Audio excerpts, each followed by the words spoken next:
Classes. आपका Indian economy series में बहुत बहुत स्वागत है। आज से हम इंडियन इकोनॉमी सीरीज शुरू करेंगे और इसको शुरू करने से पहले कुछ चीजें हैं जो मैं डिस्कस करना चाहूंगी। Indian economy last year introduce हुई 12th स्टैंडर्ड में, उससे पहले वो 11th में होती थी। और लास्ट ईयर मेरे को बहुत सारे बच्चों का ये फीडबैक था कि इंडियन इकोनॉमी बहुत डिफिकल्ट है एज ए सब्जेक्ट। ये सब्जेक्ट बिल्कुल मुश्किल नहीं है, इनफैक्ट इट्स वेरी इजी। लेकिन इसमें जो मुश्किल आती है वो कहाँ पर है?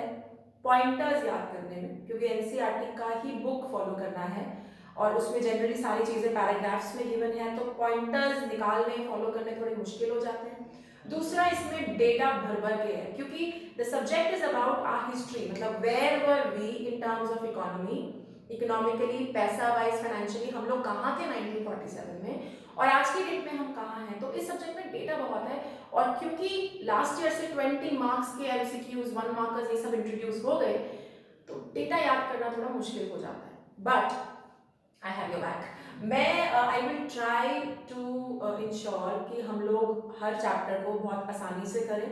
मैं हर चैप्टर को कुछ टॉपिक्स में डिवाइड करूंगी। आपको बेसिकली टॉपिक, एक एक टॉपिक क्लोज करना है और आपका चैप्टर क्लोज हो जाएगा। And it will also help you to know कि इस टॉपिक में, सॉरी, इस चैप्टर में 6 टॉपिक हैं, इस चैप्टर में 10 टॉपिक हैं, सो इट बिकम्स ईजियर याद करना। प्लस हम टाइम टू टाइम बीच बीच में जहां एमसीक्यू डेटा पॉइंट आएगा वो भी मैं आपको हाईलाइट करती चलूंगी, ताकि आपको इस सब्जेक्ट में बिल्कुल भी दिक्कत ना आए। ठीक है, ऑलराइट। अब सबसे पहले समझो इंडियन इकोनॉमी का सब्जेक्ट जो है वो हमें पढ़ना क्यों है।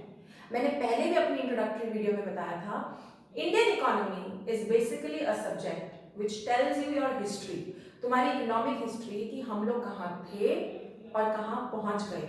और ये जो इतने सालों का हमने इतना बड़ा डिफरेंस कवर किया है एज अ कंट्री, ये हमने कैसे किया, हमारे क्या हालात थे। अगर मैं सही बोलूं तो हम बहुत बुरे हालातों में थे, और वहां से आज जहां हम दुनिया वर्ल्ड स्टेज में एक रिस्पेक्टेबल पोजीशन पे हैं, ये पॉसिबल कैसे हुआ। इस सब्जेक्ट को रट्टा ना लगाते हुए इसको दिल से पढ़ें, because this will give you a lot of details about your own country and I think there is a lot to be proud. हमें बहुत ज्यादा प्राउड फील करने की जरूरत है, प्राइड रखने की जरूरत है अपने देश पे, क्योंकि हम लोग कहाँ थे और कहाँ पहुंच गए। Okay, let's begin. तो चैप्टर का नाम है Indian economy on the eve of independence, यानी इंडिपेंडेंस से पहले हमारे हालात, हमारी कंट्री के हालात, हमारी कंट्री की इकोनॉमी के हालात। इस चैप्टर को मैंने 6 टॉपिक्स में डिवाइड किया है, बोर्ड पे लिखा हुआ है। Agriculture, industry, foreign trade, demographics, occupational structure and infrastructure. यानी वी विल डिस्कस कि एग्रीकल्चर का क्या हाल था इंडिपेंडेंस से पहले, इंडस्ट्री का, फॉरेन ट्रेड का, डेमोग्राफिक्स का, ये सब चीजें हम एक एक करके डिटेल में समझते जाएंगे। मैंने बोर्ड पे पॉइंटर्स भी बनाए हैं। आप जब आंसर्स लिखें, जहां तक हो सके इंडियन इकोनॉमी में पॉइंट्स में आंसर लिखिए, पैराग्राफ्स को अवॉइड करें। अगर आप पैराग्राफ में लिखते हैं तो आप पे डबल काम आ जाता है, अंडरलाइनिंग एंड कैपिटल ब्लॉक्स में इसकी हेडिंग्स लिखने का। सो इसीलिए मैं सजेस्ट करूंगी कि keep it simple, keep it in points, teacher के लिए भी चेक करना आसान हो जाता है। ठीक है, ऑलराइट। तो शुरू करते हैं एग्रीकल्चर से। देखो, इंडिया आज भी एक एग्रीकल्चरल इकोनॉमी है। हमारी फूड नीड्स, हमारी बहुत सारी जरूरतें, हमारा एग्रीकल्चर हेल्प करता है हमें। एग्रीकल्चर का बहुत इंपॉर्टेंट रोल है, राइट। अगर आज एग्रीकल्चर का इतना इंपॉर्टेंट रोल है तो सोचो 1947 से पहले क्या हाल होगा। तो इसीलिए आपकी नजर बोर्ड पे जानी चाहिए।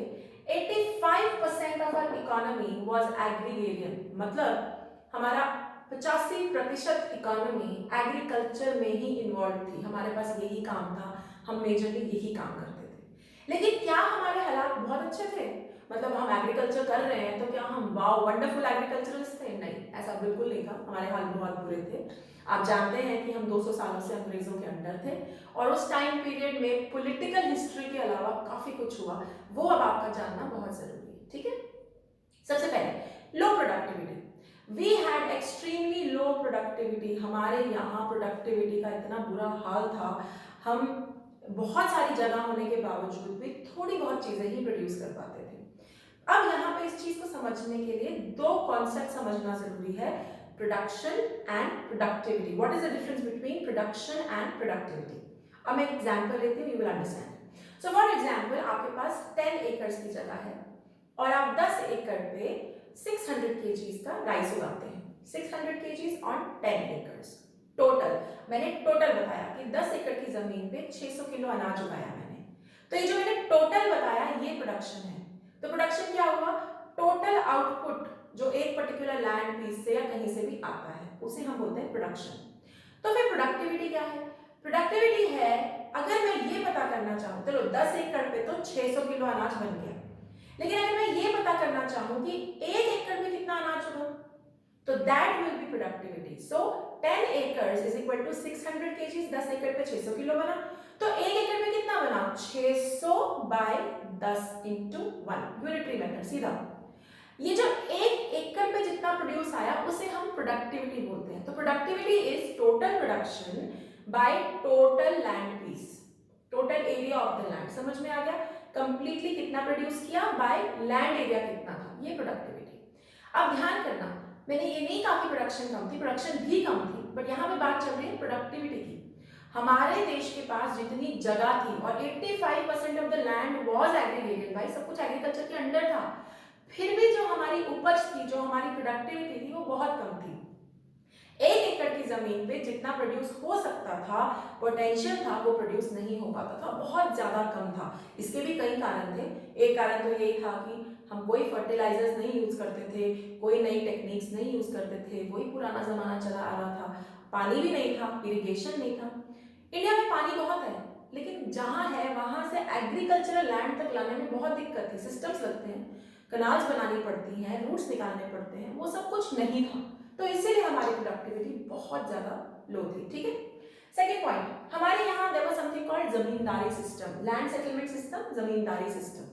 अब ये जमींदारी सिस्टम क्या थी, आपने नाम सुना होगा, पहले जमींदार हुआ करते थे। जमींदारी सिस्टम को लैंड रेवेन्यू सिस्टम भी बोलते हैं।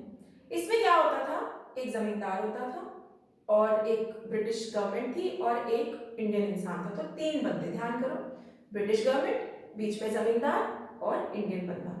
ब्रिटिश गवर्नमेंट को अपना पैसा चाहिए था, तो वो जमींदार को बोलते थे कि तुम ऐसा करो, ये जमीन तुम ले लो, हमें तो हर महीने का एक फिक्स्ड किराया दे दो, और फिर तुम वो किराया अपने टेलर से या जो आपका फार्मर आपके अंडर काम कर रहा है उसे जैसे मर्जी वसूल करो, तुम्हारी सरहद। तो मान लो ब्रिटिश गवर्नमेंट ने जमींदार अपॉइंट कर दिया, उसको बोला ये सारी जमीन तुम्हारी, 10,000 का किराया मुझे महीना प्रतिदिन पहुंचा देना। अब ये 10,000 का किराया या इससे ज्यादा या इससे कम तुम फार्मर से कैसे लेते हो वो तुम्हारी सरदर्दी, तो तुम ले लेना। ये था जमींदारी सिस्टम। ये एग्रीकल्चर का बहुत ही ज्यादा बुरा टाइम और बुरा फेज था, क्योंकि जमींदारी सिस्टम में क्या होता था कि जो बीच का जमींदार था उसने 10,000 दे दिए, बट वो 10,000 थोड़ा ना लेगा अपने फार्मर से, वो अपने फार्मर से 12,000, 15,000 और बाय हुक और बाय क्रुक, मतलब जैसे तैसे, घी सीधी उंगली से नहीं निकल रहा तो उंगली टेढ़ी करके जैसे मर्जी निकालो, बट निकालना है।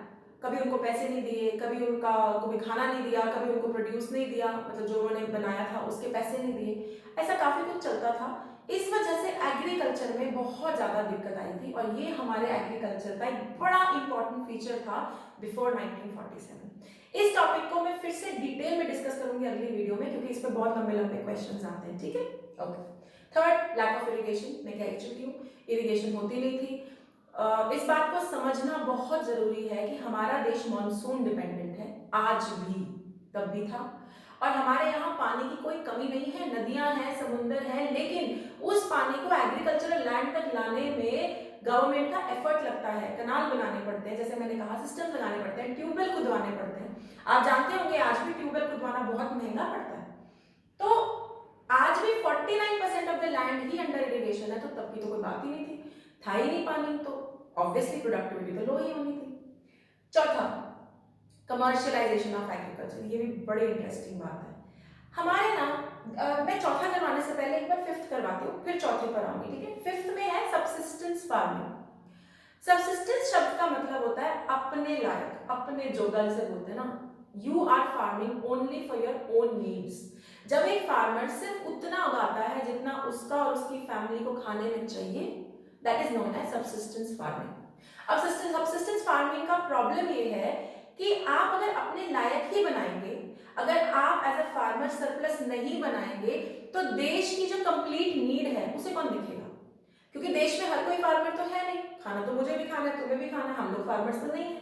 तो जब तक फार्मर कमर्शियल नहीं करेगा, ज्यादा नहीं बनाएगा, सरप्लस नहीं बनाएगा, तब तक हम लोगों की नीड्स पूरी नहीं होगी, राइट। तो सब्सिस्टेंस फार्मिंग ये हमारा फीचर था। हम पढ़ रहे हैं कि 1947 से पहले हमारा एग्रीकल्चर में क्या क्या था। तो हमने कहा प्रोडक्टिविटी कम थी, इरिगेशन अच्छी नहीं थी, जमींदारी सिस्टम था, हमारे यहाँ सब्सिस्टेंस फार्मिंग थी, ठीक है। अब सब्सिस्टेंस फार्मिंग से उल्टा एक चीज हुआ, अंग्रेजों ने क्या किया, ब्रिटिशर्स ने, दे स्टार्टेड कमर्शियलाइजिंग एग्रीकल्चर, मतलब एग्रीकल्चर को पैसे कमाने का एक जरिया बनाना उन्होंने शुरू किया। अब तुम बोलोगे कि यार बड़ी अच्छी बात है, हमारे फार्मर सब्सिस्टेंस करते थे, उन्हें कमर्शियलाइजेशन सिखा दिया, और क्या चाहिए। लेकिन आप लोगों को अपनी 10th तक की नॉलेज से पता होगा कि दो टाइप के क्रॉप्स होते हैं, cash crops and food crops. कुछ क्रॉप्स कैश क्रॉप्स होते हैं, जरूरी नहीं है वो खाने में काम आए, लेकिन वो खूब पैसा कमाते हैं। ऐसा ही एक प्लांट है इंडिगो। इंडिगो से डाई बनती है जो आपकी जीन्स वगैरह को डाई करने में हेल्प करती है। बट इंडिगो का एक प्रॉब्लम है, जिस खेत पे इंडिगो लग गया उस खेत की फर्टिलिटी, उसका उपजाऊपन खत्म है, राइट। उसमें बहुत बड़ा प्रॉब्लम हो जाता है, इट इज डन फॉर, नहीं यूज हो सकता फिर से। तो तुम खुद सोचो, अगर तुम फार्मर हो और मैं ब्रिटिशर हूं और मैं कहूं कि तुम कल से इंडिगो की फार्मिंग शुरू करो, तुम करोगे? नहीं, क्योंकि एक बार इंडिगो उगा दिया तो उसके बाद कोई भी फूड क्रॉप नहीं उगेगा। तो भाई मेरा खाना कहां से आएगा, जो मैं अपने लायक फार्मिंग कर रहा था, वो पैसा कहां से आएगा, है ना। लेकिन ब्रिटिशर्स ने क्या करा, कमर्शियलाइजेशन करवाई, और कैसे, फोर्स करके, जबरदस्ती, ये रखो पैसे, अंगूठा लगवाया और बोल दिया कल से तुम्हारी जमीन हमारी, अब तुम इस पे सिर्फ इंडिगो उगाओगे। और ब्रिटिशर्स ने ऐसा क्यों किया, क्योंकि ब्रिटिश में इस समय पर ग्रेट ब्रिटिश इंडस्ट्रियल रेवोल्यूशन चल रही थी, वहां पे इंडस्ट्रीज आती जा रही थी और उनको डाई चाहिए होता था। अब वो डाई उनके देश में तो बनने से रहा, इंडिया उनकी कॉलोनी थी, तो इंडिया के फार्मर से जबरदस्ती करवा के इंडिगो उगाया गया। अब ये भी एग्रीकल्चर का एक बहुत बड़ा फीचर है and a very important one. जैसे कि मैंने आप देख रहे हैं बोर्ड पे, मैंने इन दोनों को मार्क किया है क्योंकि मैं इन दोनों को एक वीडियो में डिटेल में फिर से डिस्कस करूंगी, okay. Finally we had fragmented land holdings. देखो पुराने जमाने में बड़े बड़े घर होते थे, कई बच्चे होते थे और प्रॉपर्टीज बंटती थी। तो मान लो एक परिवार है जिसके 10 बेटे हैं, तो प्रॉपर्टी 10 में बटेगी, तो एक टुकड़ा यहाँ, एक टुकड़ा वहां, एक टुकड़ा, ऐसे ऐसे करके फैली, फ्रेगमेंटेड का मतलब है बटी हुई होती थी, फैली हुई होती थी। अगर आप मेरी वीडियो को अभी देख रहे हैं और आप में से कोई फार्मिंग बैकग्राउंड से हैं, तो आप इस बात समझेंगे कि जितना ज्यादा बड़ा लैंड पीस एक जगह पर होगा, उतना ही ज्यादा आप उस पर मशीन भी यूज कर सकते हैं, ज्यादा अच्छे से चीजें उगा सकते हैं, तो आपकी प्रोडक्टिविटी बढ़ जाएगी। अब फ्रैगमेंटेड लैंड पीस में कुछ भी नहीं हो पाता था, ये भी हमारा एक फीचर है एग्रीकल्चर का। And finally we had high degree of vulnerability. Vulnerability का मतलब हम बहुत ज़्यादा डिपेंडेंट थे, हम बहुत ज़्यादा मजबूर थे, हम डिपेंडेंट थे मानसून पे, हम तो भगवान की दया पर डिपेंडेंट थे। बारिश पड़ गई तो हमारे पौधे जल जाएंगे, नहीं पड़ी तो नहीं चलेंगे।